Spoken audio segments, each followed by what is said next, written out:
Hello, my name is Shannon Culpepper. I'm the Director of Marketing for Southwest Antennas, and I am also the host of our new podcast called Wavecraft. Thank you for joining me.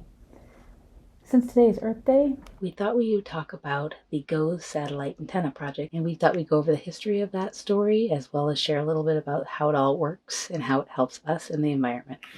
My first guest I'm going to have on today is Ben Culver. He is the co-owner and CEO of Southwest Antennas, as well as an RF engineer himself and a Navy veteran.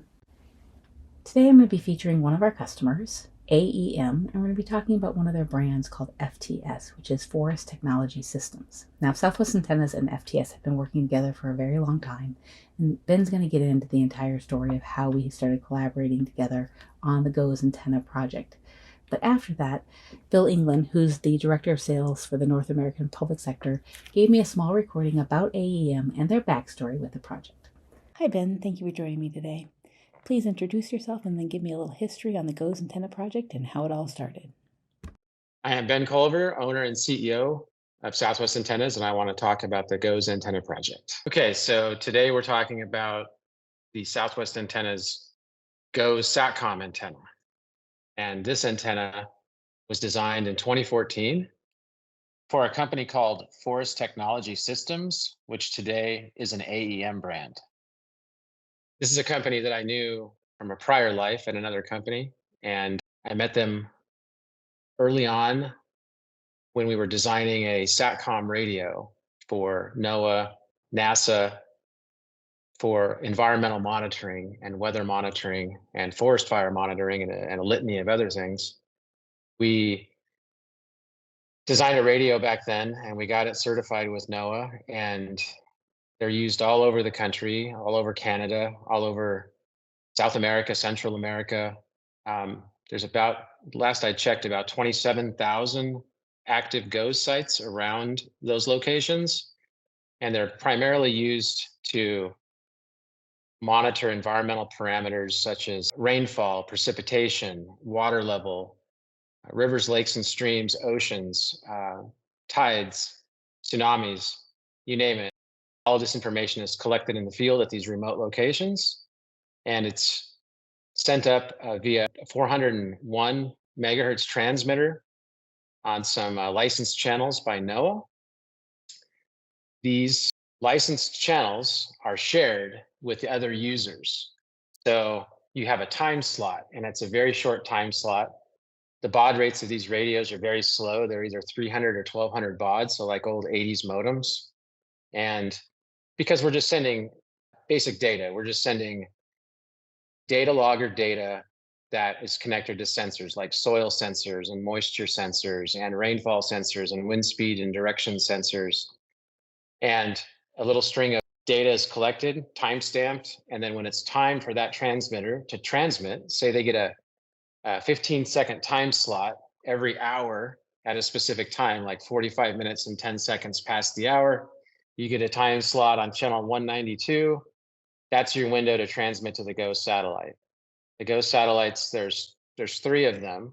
There's GOES East, there's GOES West, there's GOES South. These are geosynchronous satellites that are about 25,000 kilometers above the Earth in a geostationary or geosynchronous orbit, which means they don't move. And they're looking down with antennas that receive the transmissions from Earth. And what happens when the transmitters hit the satellite, they're up converted to L-band, and then they're transmitted back down to a receive site. And that main receive site is located in Wallops Island, Virginia, where there's a massive dish antenna. It's, like one of those SETI-looking antennas, the search for extraterrestrial life, right? It's looking one of those.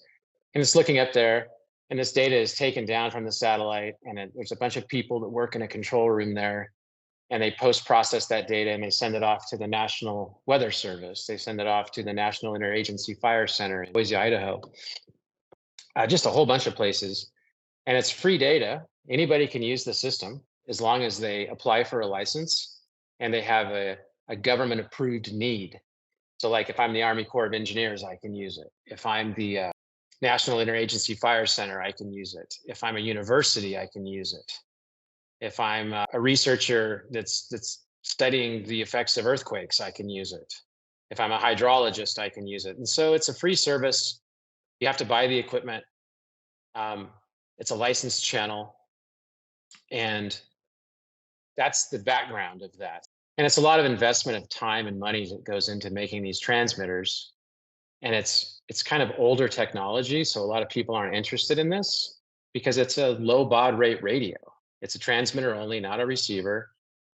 And you connect it to a data logger, and these data loggers are connected to these sensors. So most of these companies specialize in making data loggers, making sensors, and selling a radio.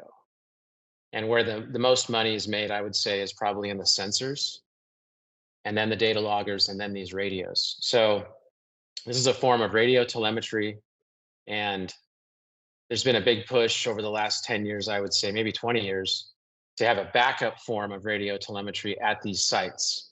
And that's either Iridium, which is another form of SATCOM transmission, but it's much higher data rate. The Iridium satellites are a bit different. They're a pay-for service. The military uses them extensively. Cargo ships use them.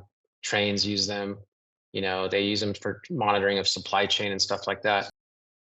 And you can get Iridium anywhere in the world. You can get it at the North Pole, South Pole. These satellites are just cruising around the Earth, and there's always a whole bunch of them visible, but it's an expensive service. GOES is free. And cellular is a form of backhaul or, backup data for these sites, but you don't always have cellular connectivity in the United States. Like across Europe, there's not a place in Europe you can go where you don't get cellular service. In the USA, there's still a ton of places, like in the Rocky Mountains, in the Midwest, various parts of California, Colorado. You just can't get service. And so what you do at a specific site depends on the location of the site and the available services around it. Now with GOES, it's difficult because you have to aim your antenna at the GOES satellite, and you have to know where the GOES satellite is with comparison to where you are on Earth. And so there's these calculators that you can use. Hey, this is my GPS location, and then the calculator will tell you where to, what bearing and what elevation you need to point the antenna to hit the satellite. And in some of these places, like the Grand Canyon, for example, you might have a site that's down at the base of a canyon wall, and you can't see the satellite because it's blocked. And so these installations are all very complicated. Sometimes you're in a forest, sometimes you're in a swamp. And so all these people that work at these agencies that use this equipment, they have to be very capable in understanding how all this works, these technicians that install this stuff. A lot of our users use L-band, S-band, and C-band because you can get super high data rates with those frequencies. But the drawback is they go a lot less further because they're line of sight, and they lose energy much faster than a low frequency does. So there's this constant trade-off between data rate and frequency and power level that we struggle with in this industry. So like to move HD video around and voice and data, high data rate, you have to be up around 400, 500 megahertz or above. Like I think T-Mobile just opened up their 700 megahertz cellular band, which is great because it used to be the old broadcast television band. But who makes integrated circuits for that? Everybody's struggling to make chipsets for that now, and those chipsets are bigger because the frequencies are smaller. So there's all these trade-offs. But with GOES in particular, getting back to that, we had a call in 2014 with FTS. They called me because they knew that I had left Stevens and I came to Southwest Antennas, and they were interested to know if we could build them a GOES antenna for their transmitter, their new version 2 GOES transmitter that they had designed. And at the time, we were a very small company, and we were looking for whatever kind of projects we could get. I'd only been with Southwest Antennas for maybe 3 months. And so we said, sure, let me look at doing that for you. And so we designed something for them. We said, no, we're not going to charge you NRE. It's going to be our design. And they said, well, we want you guys to only sell it to us. So there was some negotiation, and we drew up a contract with them. So I got with Les, our CTO, and my partner, and we made a very small form factor antenna for them. And then FTS came back and said, well, can you test it and send us data? So we went and tested in the lab, and they were happy with that data. And they said, by the way, we want you to make some other versions. Can you make a version with built-in active GPS, so we don't have to have a separate GPS antenna, because these GOES sites require GPS timing. That's very important. A lot of people think of GPS as only for location, but what's the most important thing that GPS provides us is very accurate time based on a cesium clock that decays at a very, very constant rate. And that's how all of our vehicles and all of our systems communicate with one another, and they synchronize their time with that GPS signal. It's a 1 pulse per second that comes from the GPS satellite, and everybody synchronizes to it. And so when you're using a GOES transmitter on a specific channel, right, and everybody's sharing these time slots, and you have to stay within your time slot or you're going to step on somebody else, you have to have accurate GPS time. So they said, we want you to give us two different versions, a version with active GPS and a version with passive GPS. So we did that. We made it a part of the antenna. We came up with a novel way to mount it to the top of the GOES antenna so it didn't interfere with the antenna pattern. And they said, oh, by the way, can you make a passive version that also has passive GPS that also has Iridium? And so GPS and Iridium are very close together. GPS is at 1575 megahertz. Iridium is at 16 to 1625, I think. We made a wider band GPS antenna that covered both Iridium and GPS passively, no filters, no amplifiers in it, so that they could sell one antenna to their customer that had two connectors on the bottom that could go to one could go to the GOES transmitter and one could go to the backup form of telemetry, the Iridium transceiver. And so what's cool about Iridium now is Iridium is bidirectional. Now you don't have to send a technician into the field to go work on and service the site. You can talk to the site remotely through Iridium. So some of these sites, they take 2 days to get to. You have to take horses, and then you have to hike up the side of a mountain, and then you got to swim across a river to get to it. I'm serious. I've seen some crazy stuff. I went to a Guatemalan coffee plantation once. It took us 9 hours by truck to get down this gravel road, and then we had to hike a mountain to get to the site, only to find out that we didn't bring the right stuff, and then we had to go back and get it. And so there's these, yeah, it's horrible. It was a horrible day, horrible couple of days. I also went to a top of a volcano in Guatemala, where they have a weather station right at the top of the crater. It's a dormant volcano. And what are they doing? They're monitoring that volcano to see if there's any kind of seismic activity so they can warn Guatemala City in advance. Very important stuff. Same with the tsunami warning networks, how those work. If you ever watched the movie, I think it's called Battleship, it has a really good scene in there where they're using the buoys that the GOES transmitters are on. And as the buoys move in the water, they can measure the wave speed underneath the buoys. And if the height of the buoy changes quickly, they know that a wave is coming, and they can tell from this network of buoys how fast the wave is going. And it's also interesting to note that these satellites, they're unbelievable. They have hundreds of things on them. They have sounders, they have imagers, they have everything that we use here on Earth to track the weather. Like when you see on the news the hurricanes that are coming in and stuff, that's all imagery coming from the GOES satellites. We're just lucky enough to have a transponder that's just attached to the GOES satellite somewhere that's just used for just this purpose. And there's been a battle for years where Congress has been trying to reclaim the L-band frequency range for cellular because they want to sell it. And they want to sell it to Verizon and T-Mobile and AT&T and all those guys for billions of dollars. And so we're constantly struggling, trying to convince Congress to, hey, don't mess with that band, or we're going to lose all of our GOES information, And so there's this concerted effort within the government. I was part of the GOES technical working group for years. I'd go to these different meetings around the country, and we'd talk about upgrades and things that we needed to do, and talking to different Congress people and people in government to make sure that they understood how the system is used, and presentations from University of Hawaii professors talking about climate change and all the stuff that GOES is used for. It's really cool. So I thought it would be good to talk about it for Earth Day, because it's one of the products that we make that's not military. Everybody thinks that we're just military sometimes. We have a partnership with FTS. We had a 5-year contract. We sold about 5,000 antennas to them in that period of time. And then they came back and they renewed that contract. And that contract is coming up for a third renewal here pretty quick. So they agree to buy 800 to 1,000 antennas a year from us. And we agree in return to only sell it to them. It's been a great partnership with them. I really like the people there. You know, they're from Victoria on Vancouver Island, which is a beautiful place. And I think they love working there and they love living there. So they're really nice people. What else can I tell you about this? Thanks for that great history, Ben. Now, if you could please give me a little more technical information, like how that data is collected, how it gets transferred to the satellite, and then what we do with that data from there. So I spent years working in a lab at Stevens Water, you know, when we were developing the transmitter. And we have a test box that's designed by another company that we could connect the GOES transmitters to and send messages to that test box, and it acts like it's the satellite. So we don't have to broadcast all the time. But NOAA is nice enough to provide a couple of test channels to the manufacturers that are only used by the manufacturers, and you can use them whenever you want.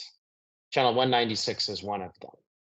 And the downside is you never know when another manufacturer is going to be using it at the same time, so your messages might get missed. But imagine this, it takes a quarter of a second at the speed of light, because RF travels at the speed of light, it's a constant. It takes a quarter of a second to get to Earth, from Earth to the satellite. And then there's a little bit of latency within that transponder, not much, tiny fractions of a millisecond.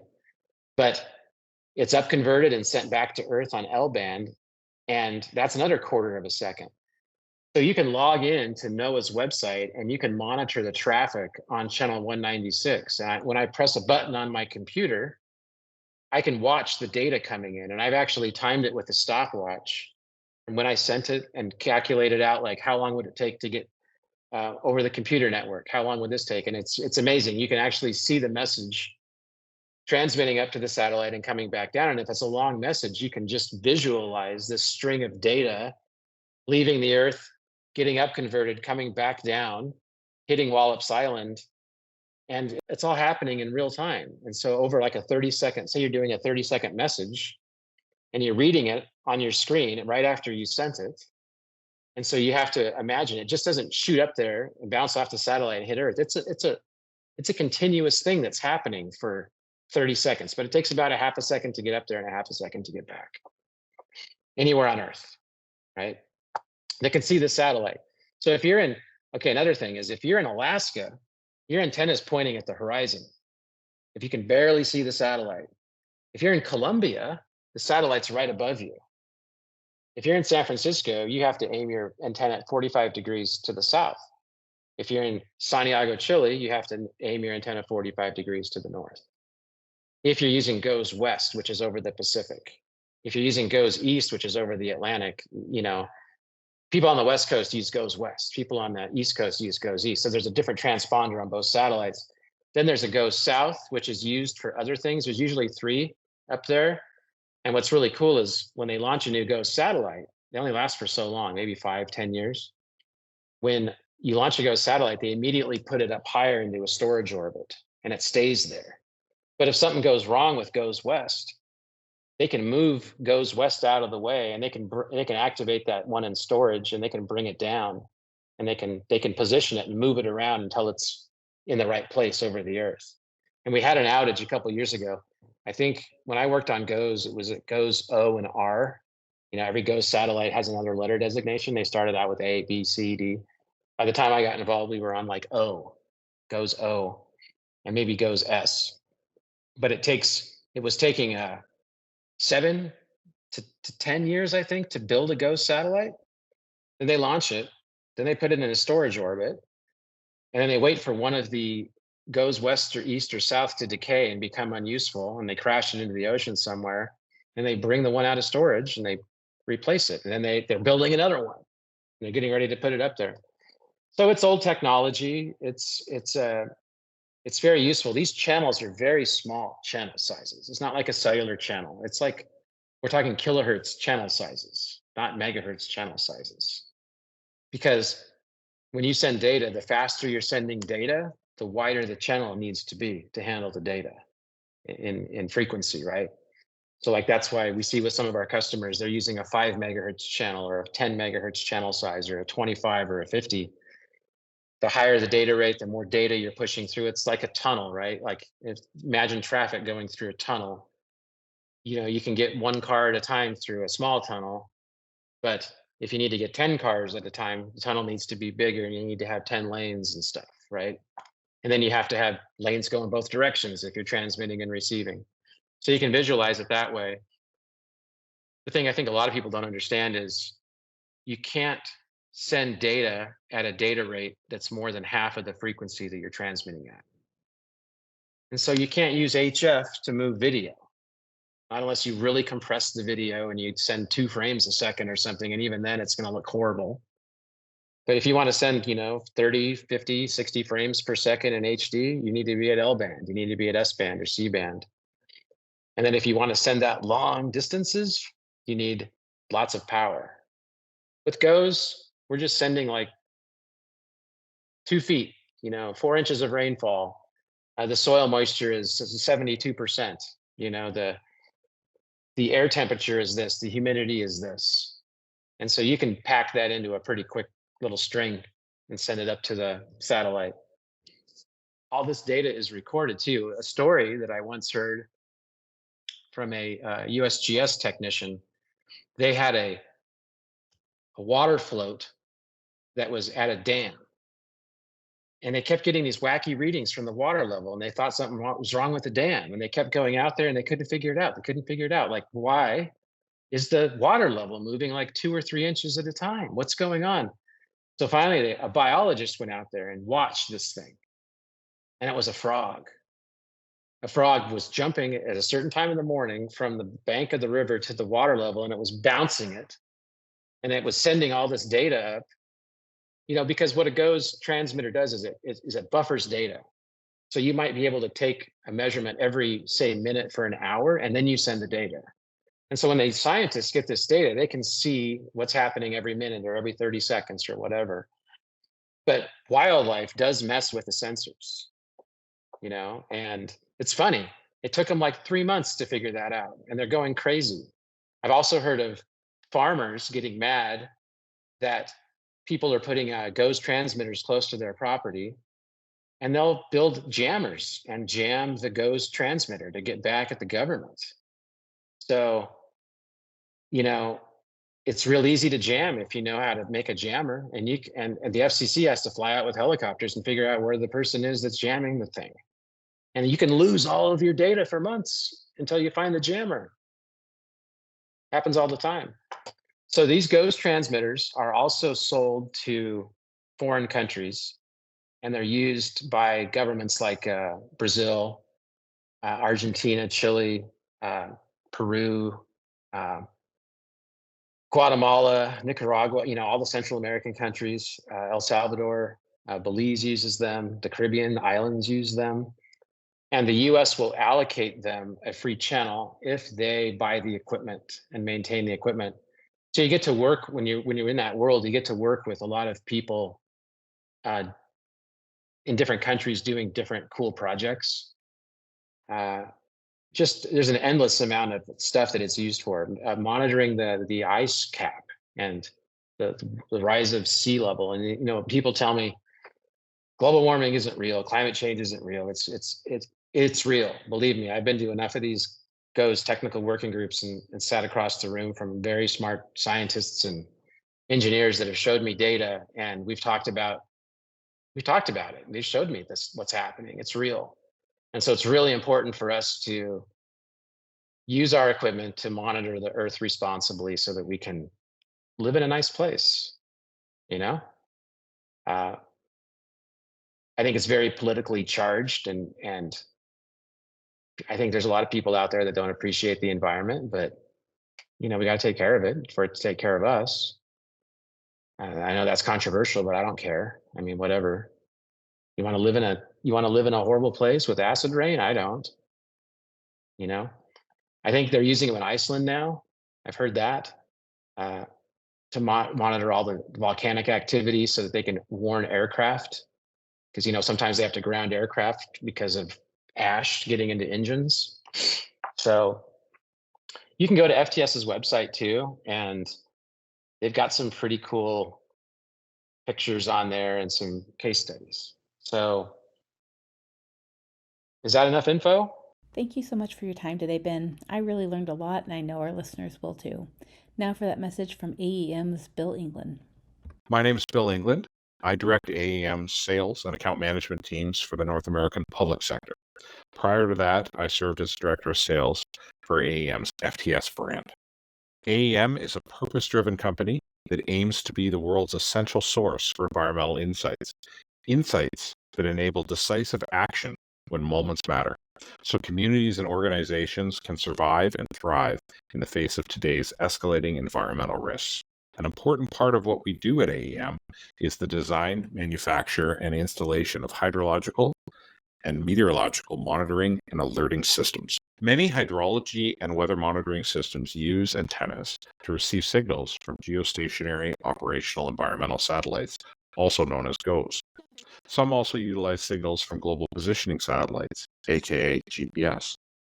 Prior to development of our EON2 GOES Meteosat antenna, environmental monitoring stations commonly relied on Yagi antennas to connect with GOES. Most people recognize Yagi antennas as the large wire-like television antennas that used to also be common on rooftops. There were only a handful of alternatives to Yagi antennas, but they were of poor quality and did not fare well in harsh, remote conditions where our hydrology and weather systems tend to be most needed. Although Yagi antennas were better, they were still not ideal for those environments. Their bulk can make them difficult to transport into remote areas. They are directional antennas that must be aimed, which adds complexity to the process of setting up a system in already difficult circumstances. Their performance can be hindered by ice or snow buildup. Plus, they can be damaged by high winds, flooding, or curious wildlife like moose or bear. To achieve an optimal antenna design for our applications, it became clear that we needed to create our own. Southwest Antennas was a natural partner for that endeavor. They specialize in high-performance, rugged antenna solutions, and they have a global reputation for deep technical knowledge about antennas. Our team worked on the housing and base, while Southwest Antennas developed the exclusive RF antenna that goes into the housing. The result of our collaboration with Southwest Antennas is the EON2, a rugged CS2 compliant antenna that is ideally suited for the harsh environments where our hydrology and meteorology systems tend to be installed. It offers a single antenna that can replace separate GOES and GPS antennas. It requires no assembly and comes in a small, light package for easy transportation, just 32 by 13 centimeters and less than a pound. In most circumstances, it does not need to be aimed. Even in scenarios where it does need to be aimed, its proprietary design ensures that the GPS function continues to work correctly. The enclosure is designed to withstand prolonged exposure to sunlight, moisture, and heat. Its dome shape allows it to shed ice and snow easily. It mounts directly to the cabinet top of the system to avoid any exposed wiring, and is completely sealed to protect the internal RF antenna, even in marine environments. And if you're a current customer of ours and you'd like to be featured on the podcast, please reach out at southwestantennas.com/podcast, and I'd love to have you on the show. Thank you.